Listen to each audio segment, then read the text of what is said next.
Agnes Moorehead and Johnny Belinda Warner Brothers, Gene Simmons in Hamlet, J. Arthur Rank Two Cities Film Universal International British, Claire Trevor in Key Largo and the winner, ladies and gentlemen, the winner is Claire Trevor. In 1987, a mysterious letter was found in Claire Trevor's dressing room, and inside were secrets about Hollywood's darkest days, violent fights with Humphrey Bogart, an affair that ended in tragedy, and a shocking feud that almost destroyed her career. Today we're finally revealing what the queen of film noir was hiding and the devastating truth that made her walk away from it all. Claire Trevor was born Claire Wemlinger on March 8, 1910, though some records suggest it may have been 1909. She was the only child of Noel Wemlinger and Benjamina Edith Morrison. Her father was a French immigrant who worked as a merchant tailor on Fifth Avenue.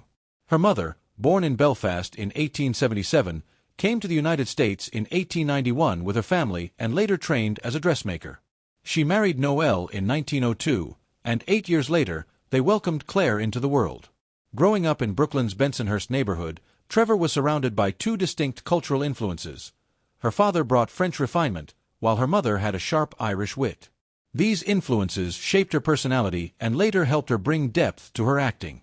She showed an early interest in the arts and loved performing in school and church plays, but at first, she wanted to be a painter, not an actress. Her father's tailoring business did well, and the family's financial situation improved. They moved to Larchmont, New York, an affluent suburb in Westchester County. The new environment gave Trevor better educational opportunities and a more comfortable life, but it didn't change her down-to-earth nature. She stayed the same, a quality that would later make her well-liked among colleagues and fans. At Marin High School, Trevor acted in school plays just for fun. In 1928, she entered a speaking contest and won $15. It wasn't much, but it gave her confidence. After graduating, she enrolled at Columbia University to study painting, still thinking art would be her future. But something changed. The more time she spent around the arts, the more she realized her true passion wasn't on canvas, it was on stage. Encouraged by friends and mentors who saw her potential, Trevor decided to pursue acting. She left Columbia and enrolled at the American Academy of Dramatic Arts in New York City. There, she focused on diction and memorization skills that would serve her well later in her career. But she didn't stay long. After 6 months, she decided experience would teach her more than a classroom could. She left school and joined stock theater companies to learn by doing. Her first professional stage roles came in 1929 with Robert Henderson's Repertory Players at the Theater Festival in Ann Arbor, Michigan. She took part in Antigone, played a role in Lady Windermere's Fan, and performed in Chekhov's The Seagull. These early performances gave her valuable experience in front of an audience. By 1931, she had moved on to the Hampton Players in Southampton, Long Island. The pay was just $5 a week, plus room and board. At the end of the season, the cast split any profits. It wasn't much, but she didn't mind. She later called this time one of the happiest of her life. The small theater company gave her the chance to take on different roles and learn from fellow actors. Claire Trevor's rise to stardom began on Broadway in 1932 with Whistling in the Dark. The play, a comedic thriller, opened on January 19th at the Ethel Barrymore Theater in New York. It was a major success, running for a year before going on a national tour. Trevor starred alongside Edward Arnold, and critics praised her ability to hold her own among experienced actors. This role not only proved her talent but also set the stage for what was to come. Before Broadway, Trevor had already spent years training. She performed in stock theater companies and studied at Columbia University and the American Academy of Dramatic Arts, but Whistling in the Dark changed everything. When the play reached Los Angeles, Hollywood scouts took notice. Trevor loved the stage and hesitated to leave it behind, but the Great Depression made steady theater work uncertain. In 1933, she signed a 5-year contract with Fox Studios. That decision launched a film career that would last over 7 decades. Her Hollywood debut came quickly in 1933. She starred in Jimmy and Sally, a pre-code comedy drama produced by Fox Studios. She had been brought in to replace Sally Isers, but she made the role her own. The film, directed by James Tinling, followed the complicated romance between a self-centered publicist and his devoted secretary. Trevor's performance stood out for its natural charm and emotional depth. From that moment, her career took off. Between 1933 and 1938, she appeared in 29 films, playing strong-willed women or bad girls who had more depth than they first appeared. Too many of these were lower-budget B-movies, but Trevor always stood out. Her husky voice and expressive acting style made her unforgettable. She wasn't just another Hollywood newcomer, she was a presence on screen. Then came Dead End in 1937. The film, directed by William Wyler, was based on a Broadway play and set in the slums of New York. Trevor played Francie, a woman who had turned to prostitution out of desperation. She was on screen for less than 5 minutes, but her performance was devastating. In one of the film's most heartbreaking scenes, she reunites with Humphrey Bogart's character, only to be rejected because of what she had become. Audiences felt her pain. Even in such a short time, she made a lasting impact. The performance earned her an Academy Award nomination for Best Supporting Actress. Dead End was a turning point. The film was a critical success, receiving 4 Academy Award nominations, including Best Picture. For Trevor, it changed everything. She was no longer just a reliable performer in B-movies. She had proven she could deliver award-worthy performances, even in a brief but powerful role. It also led to more collaborations with major directors and actors, including several films with Bogart. Claire Trevor's journey to stardom began with Stagecoach in 1939. She played Dallas, a dancehall girl cast out by society but full of depth and quiet strength. Hollywood had a habit of portraying women like her in one-dimensional ways, but Trevor gave Dallas dignity. Her performance made the character feel real, not just a side note in John Wayne's story. Their romance in the film added emotional weight, making Stagecoach more than just an action-packed western. John Ford directed the film, and it changed the genre forever. It was gritty, fast-paced, and visually striking. Even Orson Welles studied it, watching it over 40 times while preparing for Citizen Kane. Trevor's name appeared above John Wayne's in the credits, a sign of how much Hollywood already respected her. By 1939, the film's success launched both their careers, proving Trevor could hold her own as a leading lady. While her film career took off, Trevor found another way to stay in the spotlight. In the late 1930s, she became a regular on radio, starring in popular shows like Big Town and The Old Gold Don Ammett Show. Radio was a dominant form of entertainment, and these roles kept her voice in millions of homes. On Big Town, she played Lorelei Kilbourne, a sharp and determined reporter working in a field dominated by men. Her chemistry with Edward G. Robinson made the show one of the most popular dramas of its time. Meanwhile, on The Old Gold Don Ammett Show, she performed in adaptations of plays by Mark Hellinger, showing off her dramatic range. By the 1940s, Hollywood was changing. Film noir was on the rise, and Trevor was a perfect fit. She had the screen presence, the voice, and the ability to play women who were both vulnerable and dangerous. In Street of Chance, 1942, she played Ruth Dillon, a femme fatale caught in a world of crime and deception. It wasn't her most famous role, but it introduced audiences to the side of her that would define the next stage of her career. Her breakthrough in noir came with Murder My Sweet in 1944. She played Helen Grail, a glamorous and manipulative woman opposite Dick Powell's Philip Marlowe. The film, based on Raymond Chandler's Farewell, My Lovely, became a classic of the genre. Trevor's character was beautiful but ruthless, and she played her with an icy charm that made her unforgettable. This performance earned her the title Queen of Noir, and she went on to star in several more crime dramas, each one proving she could command the screen with a single look. Then came Key Largo in 1948, the film that won her an Academy Award for Best Supporting Actress. Directed by John Huston and starring Humphrey Bogart and Edward G. Robinson, it was one of the defining films of the noir era. Trevor played Gay Dawn, a former nightclub singer trapped in an abusive relationship with Robinson's gangster Johnny Rocco. One of the most powerful scenes in the film had Rocco forcing Gay to sing "Moanin' Low" in exchange for a drink. She tried, but her voice cracked with desperation. The scene was painful to watch, and that was exactly the point. Huston filmed it without rehearsals to make sure it felt raw and real. Trevor's performance in that moment was unforgettable, and it secured her place in Hollywood history. By the time the 1950s arrived, Trevor had done it all. She had starred in groundbreaking westerns, ruled radio, and become a legend in film noir. Her characters were never just there to fill space. They had depth, strength, and complexity. Still, Hollywood had a habit of typecasting her. Despite coming from a wealthy, cultured background, she was often cast as hard-boiled blondes and dangerous women. But rather than fight against it, Trevor leaned into those roles, adding layers that made them unforgettable.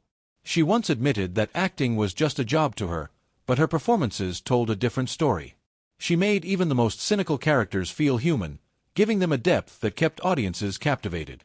Claire Trevor's career took a new direction in the 1950s when she moved into television, proving she could adapt to any medium. In 1956, she won an Emmy for her performance in Dodsworth, a live television adaptation of Sinclair Lewis's novel. She played Fran Dodsworth, the self-absorbed wife of the main character, played by Frederick March. The production aired as part of NBC's Producer Showcase, a series known for bringing Broadway-style performances to television. Live television was intense. There were no second takes, and every moment had to be perfect. Trevor's ability to deliver a complex and emotional performance in real time impressed audiences and critics. Winning the Emmy for Best Live Television Performance by an Actress was a huge achievement. It proved she could handle the pressure of live drama just as well as she had mastered film. Today, both her Emmy and her Academy Award for Key Largo, 1948, are displayed at the Claire Trevor School of the Arts at the University of California, Irvine, a reminder of her lasting impact. As television became more popular, Trevor appeared in some of the biggest shows of the era.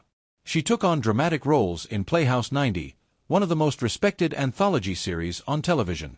She starred in episodes of Alfred Hitchcock Presents, where her intensity added to the suspense. She also appeared in Wagon Train, returning to the Western genre that had shaped her early film career. Television gave her the chance to explore different kinds of roles.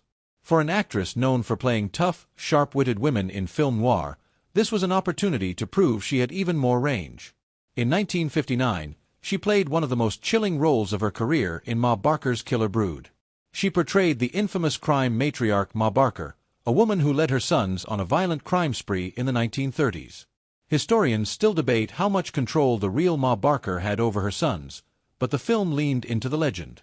Trevor played her as a ruthless mastermind, a woman who was both a mother and a cold-blooded criminal. Her performance was intense and theatrical, making the character larger than life. It was a bold choice for an actress who had already proven she could dominate the screen in any role. Even as she acted less in later years, Trevor never fully left the industry. She guest-starred in Murder, She Wrote, sharing scenes with Angela Lansbury in one of television's most popular mystery shows. Her final film role came in 1982 in Kiss Me Goodbye, a romantic comedy starring Sally Field, James K.H., and Jeff Bridges. She played Charlotte, bringing warmth and experience to a light-hearted story. The movie received mixed reviews, but it was a fitting farewell to a career that had lasted more than 5 decades. Claire Trevor's legacy continues to inspire and resonate in the worlds of film, television, and theater. Trevor's life was filled with love, loss, and resilience. She married 3 times, and each marriage shaped a different part of her journey. Her first husband was Clark Andrews, a producer and director of her radio show. They married in 1938, but their relationship struggled under the weight of professional pressures and personal differences. After 4 years, they divorced in 1942. In 1943, Trevor married Navy Lieutenant Silos William Dunmore, a World War II veteran. That same year, she gave birth to her only child, Charles Dunmore Bren. Becoming a mother was one of the greatest joys of her life, but the marriage did not last. By 1947, she and Dunmore had divorced. Despite the separation, Charles remained at the center of her world. The following year, she married Hollywood producer Milton Bren. This was the marriage that truly lasted, bringing stability and happiness for over 3 decades. Milton had 2 sons from a previous marriage, Donald and Peter Bren, and Trevor embraced them as her own. Donald later became a billionaire real estate developer, but in their home, family always came before fame or fortune. Trevor and Milton lived in Newport Beach, where they created a life that was glamorous yet deeply grounded in love and companionship. Then came an unimaginable tragedy on September 25, 1978. Her son Charles was on PSA Flight 182 when it collided midair with a Cessna over San Diego. The crash killed all 137 people on board as well as 7 on the ground, making it one of the deadliest aviation disasters in U.S. history. Trevor was devastated. Charles had taken Milton's last name, and the bond between them had been incredibly strong. Just over a year later, in 1979, Milton Bren died from a brain tumor. Losing both her son and husband in such a short time left her shattered. After Milton's death, she found it difficult to stay in Newport Beach. She once described it as a place for couples, a place where she no longer belonged. In 1980, she sold her home and moved back to New York City, hoping to find comfort in the city where she had been born. She lived in a Fifth Avenue apartment, occasionally taking acting roles, but Hollywood no longer felt like her world. By the mid-1980s, she returned to California for good, choosing a quieter life focused on philanthropy and supporting young artists. Trevor spent 7 decades in Hollywood, starring in more than 60 films and earning both an Academy Award and an Emmy. But in 1987, when she retired from acting, she turned her attention to something just as meaningful. She wanted to give back to the world that had shaped her. So, she dedicated the rest of her life to supporting young artists. She believed creativity wasn't just a talent people were born with. It was something that had to be nurtured, and she wanted to make sure the next generation had the opportunities they needed to grow. Her commitment to the arts wasn't just about writing checks or making appearances. She spent her time at the University of California, Irvine, where she mentored students at the School of the Arts. She sat in on rehearsals, watched performances, and shared stories from her years in Hollywood. She knew what it took to succeed, and she wanted to pass that knowledge on. Her presence became a source of encouragement for students who were just beginning to find their voices. People who knew her said she found real joy in seeing young artists develop their craft. She didn't just support their dreams, she helped make them possible. After her passing in 2000, her legacy became something even greater. That same year, the University of California, Irvine renamed its School of the Arts in her honor, ensuring that her name would be tied to the creative world forever. This tribute was made possible by her stepson, Donald Bren, a well-known philanthropist and chairman of the Irvine Company, who donated $10 million to the school. It wasn't just a gesture of respect for Trevor's career, it was a continuation of the work she had started, a way to give young artists the tools they needed to succeed. That donation led to major improvements across the school. The CLA Trevor Theater was renovated, providing students with a state-of-the-art space for performances. Other departments, including drama, music, art, and dance, benefited from upgrades that turned the school into a nationally recognized leader in arts education. Today, more than 800 undergraduate and graduate students pass through its doors each year, training in facilities that include digital arts labs, concert halls, and galleries.